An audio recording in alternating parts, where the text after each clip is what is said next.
আসসালামু আলাইকুম রহমতুল্লাহি ওবরাকাতু। আজকে 3 নম্বর তারাবি। তো আজকে 3 নম্বর তারাবিতে সূরা আল ইমরানের বাকি অংশ পড়ানো হবে, যেটা আগেও বলেছি এটা মাদানী সূরা, এবং এরপরে হচ্ছে সূরা আন নিসা, যেটা কিনা আরেকটা মাদানী সূরা, সেটাও আজকে আংশিকভাবে পড়ানো হবে। তো সূরা আল ইমরানের যে বাকি অংশ আছে সেই বাকি অংশের মধ্যে কাবার কথা বলা হয়েছে, এবং কাবা প্রথম যে নির্মাণ হয়েছিল ইব্রাহিম আলাইহিস সালাম এবং ইসমাইল আলাইহিস সালাম দুজন মিলে নির্মাণ করেছিলেন। এটা হচ্ছে প্রায় যীশু খ্রিস্টের জন্মেরও 1853 বছর আগের কথা, এবং ইনফ্যাক্ট যীশু খ্রিস্ট জন্ম নেওয়ার 1853 বছর আগেই ইব্রাহিম আলাইহিস সালামের মৃত্যু হয়। তো তারও আগে কাবা নির্মিত হয়, এবং পরবর্তীতে সুলাইমান আলাইহিস সালাম, দাউদ আলাইহিস সালাম উনারা মিলে বাইতুল আকসা, যেটা কিনা এখন ইসরায়েলে, এই আকসা নির্মাণ করেন। এটা প্রায় হচ্ছে 970 খ্রিস্টপূর্ব, মানে যীশু খ্রিস্ট জন্ম নেওয়ার 970 বছর আগে এই বাইতুল আকসা নির্মিত হয়। আর হোয়ারাজ যীশু খ্রিস্ট জন্ম নেওয়ার 1853 বছর আগে ইব্রাহিম আলাইহিস সালামের মৃত্যু হয়েছে, তার মানে হচ্ছে তার আগেও কাবা নির্মিত হয়েছে। সো কাবা বেশি পুরাতন। এটা এখানে জাস্ট কাবার কিছু নিদর্শনের কথা বলা আছে কোরআন শরীফে। আমি যে এডিশনাল ইনফরমেশন দিলাম এটা অবশ্যই কোরআনে নেই, এটা আমি জাস্ট ইনফরমেশনের জন্য দিলাম। তো রাসূলুল্লাহ সাল্লাল্লাহু আলাইহি ওয়াসাল্লাম যখন মক্কা থেকে মদিনায় হিজরত করেছিলেন, তখন মদিনার অবস্থাটা কিন্তু তার ইমিডিয়েট আগে মদিনার অবস্থা খুব খারাপ ছিল। মদিনাতে গোত্রে গোত্রে ভয়ঙ্কর রকমের মারামারি কাটাকাটি এমন হচ্ছিল যে আর ইয়াং কেউ বেঁচে থাকতে পারতো না, এত বেশি যুদ্ধ হতো। তো এই মদিনার যে দুইটা গোত্রের মধ্যে সবচেয়ে বেশি গণ্ডগোল ছিল, এটা ছিল আউস এবং খাজরাজ গোত্র। এই দুইটা গোত্র যখন রাসূলুল্লাহ সাল্লাল্লাহু আলাইহি ওয়াসাল্লাম মদিনায় আসেন, তারা সবাই ইসলাম গ্রহণ করেন, এবং তারা ইসলাম গ্রহণের মাধ্যমে ভাইয়ে ভাইয়ে পরিণত হন বলে এই যে গণ্ডগোলটা ছিল আউস এবং খাজরাজ গোত্রের, এই গোত্রটার এই গোত্রের মধ্যে গণ্ডগোল মিলে যায়, কারণ সবাই মুসলিম হিসেবে ভাই হয়ে যায়। তো এই পরবর্তীতে বেশ আমি রিসেন্ট না আর কি, পরে হুনায়নের যুদ্ধ হয়, আরেকটা যুদ্ধের কথা এটা। হুনায়নের যুদ্ধ যখন হয়, তখন ইহুদিরা বিভিন্ন রকম প্রোপাগান্ডা চালালে এই দুই গোত্রের মধ্যে আবার একটা গণ্ডগোল লাগার উপক্রম হয়, কিন্তু আল্লাহ পাক সেটাকে আল্লাহ পাক তখন কোরআন শরীফে একটা আয়াত নাজিল করে যে তোমরা আল্লাহর রশিকে এবং একত্রে মজবুতভাবে আঁকড়ে ধরবে, যেন বিভিন্ন রকম ফেরকায় বিভক্ত না হয়ে পড়ো। তো তখন আবার এই দুইটা গোত্রের মধ্যে যে গণ্ডগোল লাগার অবস্থা ছিল, সেটা রাসূলুল্লাহ সাল্লাল্লাহু আলাইহি ওয়াসাল্লাম এটাকে মিটিয়ে দেয়। তার মানে হচ্ছে আমরা মুসলমান ভাই হব, এবং তারপরে আমরা আসলে আর বিবাদে বা অনেক ঝগড়ায় লিপ্ত হব না। এটা এখান থেকে এই শিক্ষাটা পাওয়া যায়। তো সূরা আল ইমরানে বদরের যুদ্ধের কথা আবার বলা হয়েছে। তো বদরের যুদ্ধের কথাটা যেভাবে বলা হয়েছে যে আল্লাহ রাসূল বলতেছিল যে আমরা অল্প, আমি যদি একটু বদরের যুদ্ধটা রিক্যাপ করি, মুসলমানদের মধ্যে মাত্র 313 জন সাহাবী ছিলেন, এবং কাফিরদের মধ্যে আবু সুফিয়ানের যে বাহিনী ছিল এটা 1000 জন ছিল, এবং এর মধ্যে শুধু 100 জন ঘোড়সওয়ার ছিলেন। তো যারা ঘোড়া চালায় এরা যুদ্ধে অনেক বেশি পাওয়ারফুল হয় আর কি। 100টা ঘোড়া থাকা মানে হচ্ছে 500 জন মানুষকে ইমিডিয়েটলি মেরে ফেলতে পারে জাস্ট ঘোড়ার একটা, মানে ঘোড়াকে দৌড় দিয়ে। তো এত শক্তিশালী বাহিনীর এগেনস্টে যখন যুদ্ধটা হচ্ছে, এই 313 জন সাহাবীর মনের অবস্থা এত শক্তিশালী, তাদের ঈমান ছিল যে রাসূলুল্লাহ সাল্লাল্লাহু আলাইহি ওয়াসাল্লাম তাদেরকে মোটিভেট করার জন্য বলতেছিলেন যে তোমাদের জন্য যদি আল্লাহ আকাশ থেকে 3000 জন সৈন্য পাঠান তাহলে কি যথেষ্ট হবে না? তারা বলেছিল যে আল্লাহর সাহায্যটাই যথেষ্ট।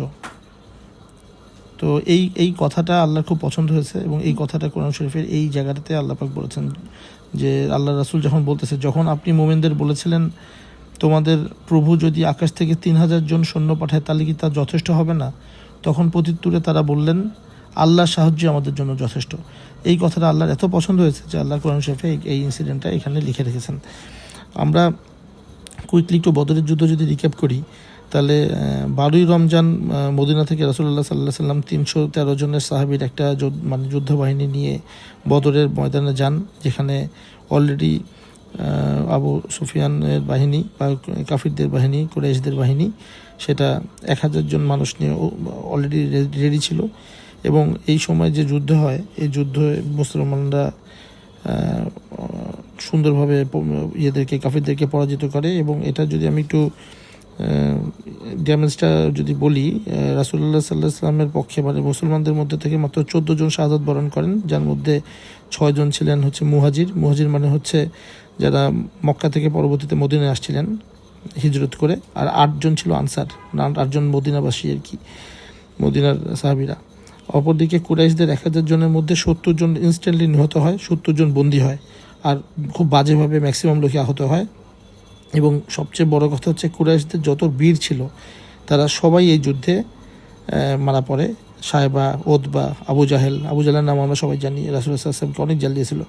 তাই এরকম সবাই যত বড় বড় যোদ্ধা ছিল তারা সবাই এই এক যুদ্ধে মৃত্যুবরণ করে। এই ঘটনার পরে কুরাইশরা এত বেশি হিংসা পোষণ করে যে পরবর্তী বছরেই, অর্থাৎ বদর তো হয়েছিল হিজরিতে মানে হিজরত হওয়ার দ্বিতীয় বছরে, কিন্তু তার পরের বছরে মানে হিজরত হওয়ার তৃতীয় বছরেই উহুদের যুদ্ধের জন্য তারা প্রিপারেশন নেয়। তো উহুদের যুদ্ধের জন্য যখন তারা প্রিপারেশন নেয় তখন এই অলরেডি কিন্তু রাসূলুল্লাহ সাল্লাল্লাহু আলাইহি ওয়াসাল্লাম ইন দ্য মিন টাইম মদিনাতে কিন্তু মদিনা সনদ করেছিলেন, অর্থাৎ মদিনার যারা মুসলমান হয়নি, যেসব গোত্র ইহুদিদের গোত্র ছিল, তাদের সাথে রাসূলুল্লাহ সাল্লাল্লাহু আলাইহি ওয়াসাল্লামের একটা আন্ডারস্ট্যান্ডিং ছিল যে যদি মদিনার মধ্যে কখনো কোনো যুদ্ধ হয়, মদিনা কেউ দখল করতে আসে, তখন মানে মুসলমান ইহুদি এগুলো ভুলে সবাই মিলে এটাকে আমরা প্রোটেক্ট করব, এরকম একটা মদিনা সনদের মধ্যে এরকম একটা ধারা ছিল। বাট আমরা দেখতে পাই যে যখন উহুদের যুদ্ধটা হবে তখন ইহুদিদের যে স্বভাব, তাদের মধ্যে থেকে 2 জন নেতা মদিনা থেকে বের হয়ে তারা মক্কায় চলে যায় এবং মক্কায় যে তারা মানে কাফিরদের সাথে, কুরাইশদের সাথে কথা বলে যে আমাদেরকে তোমরা ক্ষতি করো না, আমরা তো আর মুসলমান না। তো এই কথাটা, এবং তারা বিদ্রুপ করে বলে যে তোমরা কুরাইশরাই রাইট ওয়েতে আসো, এই মুসলমানরা কী করতেছে পাগলের মতো। তো এই কথাটা আল্লাহ পাক রাসূলুল্লাহ সাল্লাল্লাহু আলাইহি ওয়াসাল্লামকে জানিয়ে দেন যে কোন 2 জন গিয়েছিলেন এবং কি কথা বলেছেন, সেটা আমরা এই সূরার মধ্যে দেখতে পাই। আচ্ছা, এই সূরার মধ্যে দেখতে পাই নাকি আন-নিসা দেখতে পাই, বলতেছি। আচ্ছা, ওটাতে আমি একটু পরে আসতেছি এই টপিকে। তো বদরের যুদ্ধের পরে যেহেতু উহুদের যুদ্ধটা কুরাইশরা খুবই সংগঠিত হয়ে আসে, তো আমরা উহুদের যুদ্ধটার ব্যাপারে যদি জানি যে উহুদের যুদ্ধটা মুসলমানদের জন্য একটা খুব মানে খুব দুঃখের একটা ব্যাপার, যেখানে আল্লাহ রাসূলের চাচা আসাদুল্লাহ, আল্লাহ সিংহ খ্যাতি পাওয়া হামজা রাদিয়াল্লাহু তাআলা আনহু মৃত্যুবরণ করেন। তো এই উহুদের যুদ্ধটা যখন হয় তখন কাউন্ট যদি বলি আমরা, কুরাইশদের পক্ষ থেকে আসে হচ্ছে প্রায় 3000 জন সৈন্য, এবং 3000 জন সৈন্য ম্যাক্সিমাম তাদের সামর্থ্য শক্তি নিয়ে তারা আক্রমণ করতে আসে, যেহেতু এটা একটা তারা প্রতিশোধ নিচ্ছিল বদরের যুদ্ধের। তো আমরা সবাই জানি যে রাসূলুল্লাহ সাল্লাল্লাহু আলাইহি ওয়াসাল্লাম প্রথম দিকে এই যুদ্ধটা যখন হওয়ার শুরুতেই আমাদের এই ইহুদিদের মধ্যে থেকে একজন মুসলমান হয়েছিলেন, উবাই তার নাম, সে মুনাফিকদের সর্দার ছিল। সে লাস্ট মোমেন্টে 300 জন সৈন্য নিয়ে সে বলে সে যুদ্ধে পার্টিসিপেট করবে না। সো মুসলমানদের যে একটা স্ট্রেংথ ছিল 300 জন সৈন্য হঠাৎ করে এখান থেকে মানে বিয়োগ হয়ে যায়। তারপরেও রাসূলুল্লাহ সাল্লাল্লাহু আলাইহি ওয়াসাল্লাম যোদ্ধাদেরকে নিয়ে যখন যান উহুদের যুদ্ধে, তিনি একটা পার্টিকুলার পাহাড়ের একটা পুরো জায়গাকে গার্ড দেওয়ার জন্য বলেন, এটাকে চৌকি বলে আর কি, চৌকির মতো একটা জায়গা ছিল যেটা আসলে ওখান থেকে দেখার কথা ছিল যে আর কোনো ওই জায়গা থেকে যাতে কোনো কুরাইশদের কোনো যোদ্ধারা ঢুকতে না পারে। তো প্রথমে যখন যুদ্ধ শুরু হয়, যুদ্ধের কিছুক্ষণের মধ্যেই মুসলমানরা বিজয় লাভ করে, এবং তখন যেহেতু আবু সুফিয়ান বারবার বলি কারণ এই যুদ্ধগুলোতে আবু সুফিয়ান ওই দিক থেকে সেনানায়ক ছিল। তো আবু সুফিয়ানের বাহিনী যখন পালিয়ে যায় তখন এই চৌকির উপরে থাকা সাহাবীরা মনে করে যুদ্ধ জিতে গেছে, সো গনিমতের মাল নেওয়ার জন্য তারা নেমে আসে। তখন ওরা পিছন দিক দিয়ে এসে আবার এই আক্রমণটা করে এবং এতে মুসলমানদের ব্যাপক ক্ষয়ক্ষতি হয় এবং 70 জন সাহাবী শহীদ হন এবং রাসূলুল্লাহ সাল্লাল্লাহু আলাইহি ওয়াসাল্লাম খুবই বাজেভাবে আঘাতপ্রাপ্ত হন, ওনার একটা দাঁত মোবারকও ভেঙে পড়ে যায় নিচে। তো এই সময় রাসূলুল্লাহ সাল্লাল্লাহু আলাইহি ওয়াসাল্লাম এত বেশি আহত হন যে পুরা মদিনার একটা গুজব রটে যায় যে রাসূলুল্লাহ সাল্লাল্লাহু আলাইহি ওয়াসাল্লাম মারা গেছেন, এবং তাতে অনেকেই একেবারে কমপ্লিটলি ব্রেকডাউন হয় মদিনার লোকজনদের যে আল্লাহ রাসূলই নাই, আমাদের কি হবে। তো এই ঘটনার পরিপ্রেক্ষিতে আল্লাহ কোরআন শরীফে আয়াত নাজিল করেছেন যে মুহাম্মদ একজন রাসূল মাত্র, তার পূর্বে বহু রাসূল অতীত হয়েছেন, তিনি মরে গেলে বা নিহত হলে তোমরা কি তাই বলে পূর্ব জীবনে ফিরে যাবে?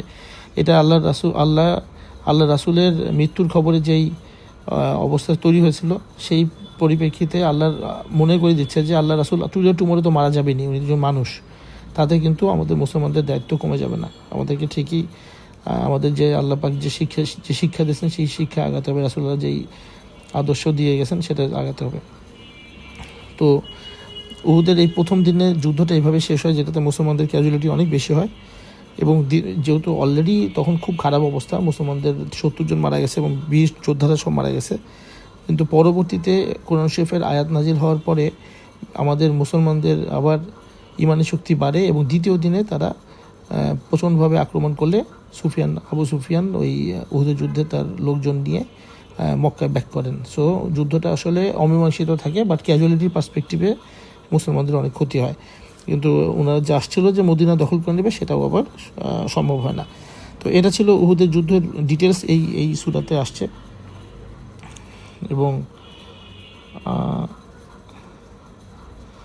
এর পরবর্তীতে আমরা জানি যে এটা ছিল হচ্ছে বদরের যুদ্ধ হচ্ছে 2য় হিজরিতে, উহুদের যুদ্ধ হচ্ছে 3য় হিজরিতে, 4র্থ হিজরিতে কিন্তু আবার খন্দকের যুদ্ধ অনুষ্ঠিত হয়। এই খন্দকের যুদ্ধের কথাও আমরা যদি একটু বলি, যে এই খন্দকের যুদ্ধে এবারে কিন্তু 10,000 জন নিয়ে আবু সুফিয়ান আসে, 10,000 জন কাফিরকে নিয়ে আসে, এবং এসে রাসূলুল্লাহ সাল্লাল্লাহু আলাইহি ওয়াসাল্লামের ওয়াইজ ডিসিশনের জন্য ওই যুদ্ধটারও কোনো ডিসিশনভাবে হয় না। এবং যুদ্ধটাতে আমি ওটা যদি পরবর্তীতে কোরআন শরীফে আবার টপিকটা পাই, ওই সময় আমি নিশ্চয়ই আসেনি পরের দিকে, তখন আমি বলবো।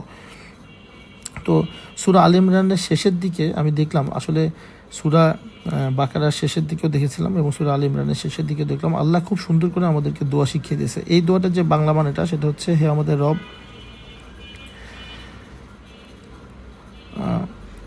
আমাদের রব, যাকে আপনি জাহান্নামের আগুনে প্রবেশ করাবেন অবশ্যই তারা অপমানিত হবে।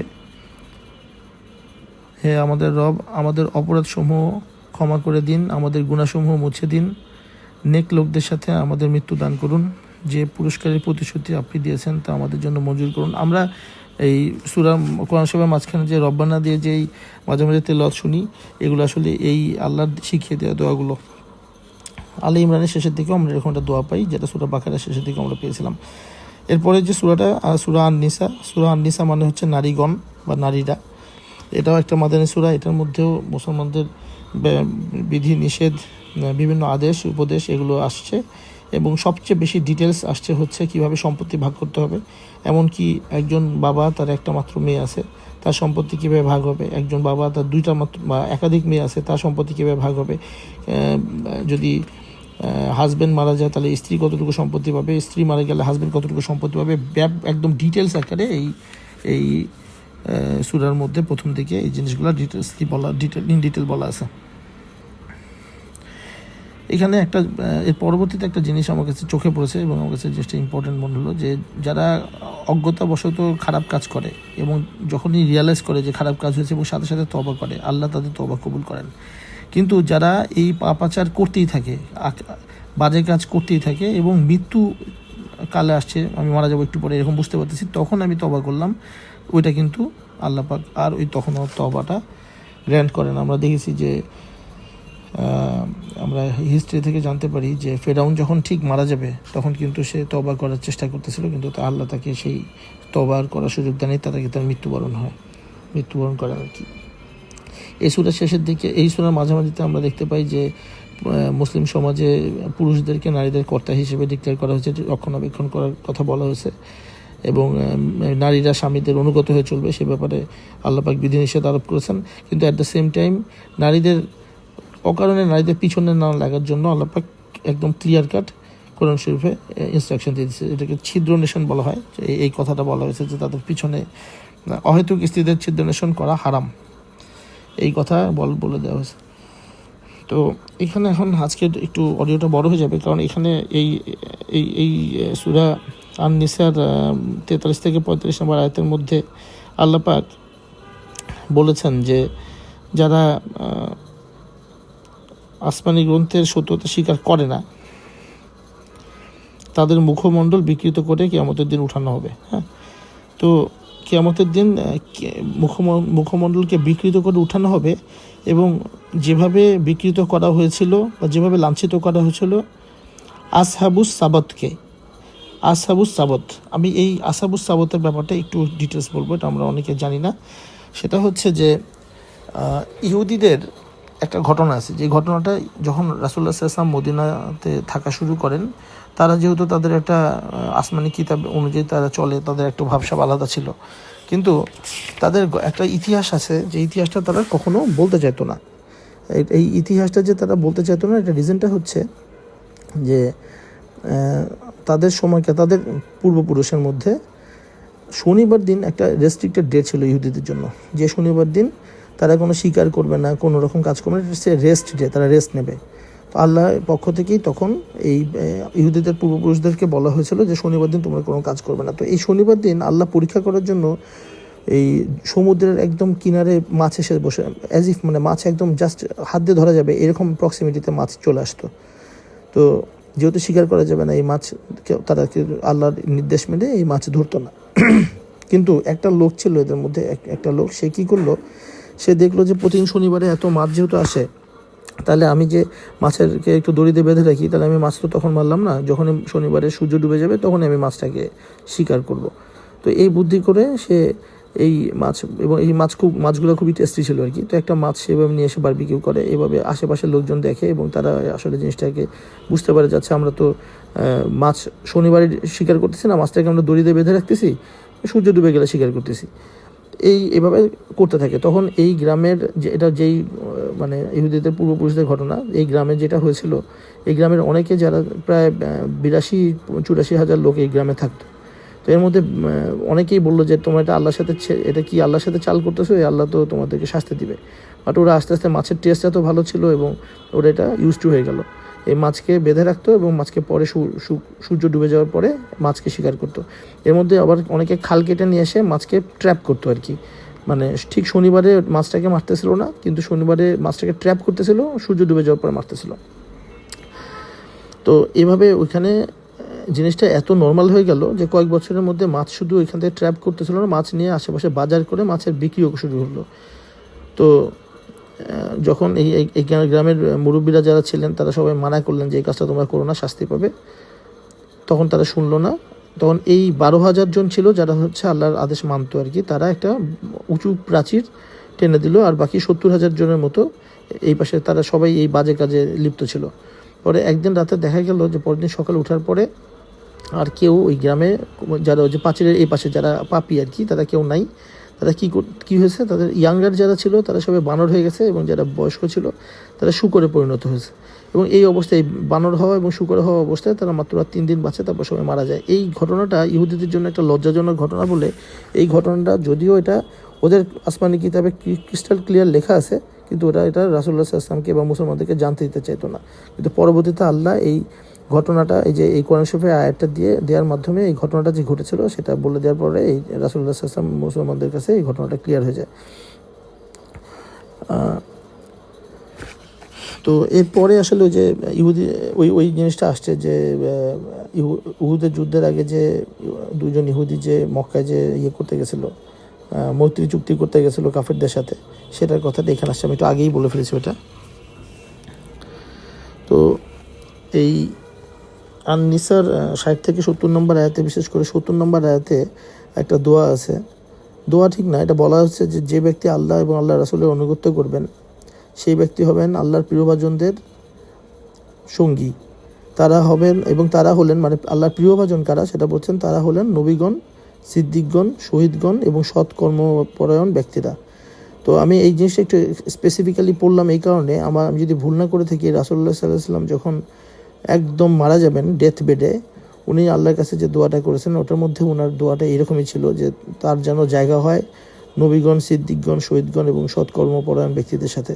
তো এই দোয়াটা রাসূলুল্লাহ সাল্লাল্লাহু আলাইহি ওয়াসাল্লামের আমি হাদিস থেকে পড়েছি, আর এখানে সূরা আন-নিসাতে 70 নম্বর আয়াতেও আমি এইরকম একটা সাদৃশ্যপূর্ণ আয়াত দেখতে পেলাম। তো আজকে একটু বড় হয়ে যাচ্ছে, তারপর অল্প কিছু আছে শেষ করে দিই। সেটা হচ্ছে যে মক্কার জীবনে তো মুসলমানরা ছিল হচ্ছে নির্যাতিত, এবং তখন তো আসলে জিহাদ করার মতো কোনো অবস্থা ছিল না। কিন্তু মদিনাতে যখন আমরা যখন অর্গানাইজড হয়ে গেলাম, তখন আমাদের উপর জিহাদের নির্দেশ আসলো। তখন কিছু মুসলমান অবভিয়াসলি মানে তাদের মনের মধ্যে এরকম একটা চাওয়া যে আল্লাহ এত তাড়াতাড়ি কেন আমাদের যুদ্ধের বিধান দিলেন, আমরা আরও কয়েকদিন একটু আরাম করতাম, এখন যুদ্ধ করতে গেলে মারা যেতে পারি, এর চেয়ে আমরা তো আরেক কয়েকটা দিন তো আমরা আরাম করতে পারতাম। এই জিনিসটা যখন সাহাবীদের বা কিছু দল লোকের মধ্যে আসলো, তখন আল্লাহ পাক কোরআন শরীফে একটা আয়াত নাজিল করে যে দেখো, তোমরা আখিরাতের তুলনায় পার্থিব যে ভোগবিলাসের কথা চিন্তা করতেছো তা খুবই সামান্য। আর একটা জিনিস তোমার মনে রাখো, তোমরা মৃত্যু যদি তোমার কপালে থাকে, যেখানেই থাকো তুমি, মৃত্যু তোমার আসবেই, সেটা যদি তুমি সুদৃঢ় দুর্গের ভিতরেও থাকো। এটা দিয়েই বেসিক্যালি সূরা আন-নিসা শেষ হয়েছে। আমরা এর পরবর্তীতে আমাদের শুরু হবে হচ্ছে সূরা আন-নিসার বাকি অংশ দিয়ে, নেক্সট তারাবি নাম্বার 4 শুরু হবে। সবাইকে থ্যাংক ইউ। আসসালামু আলাইকুম ওয়া রাহমাতুল্লাহি ওয়া বারাকাতুহু।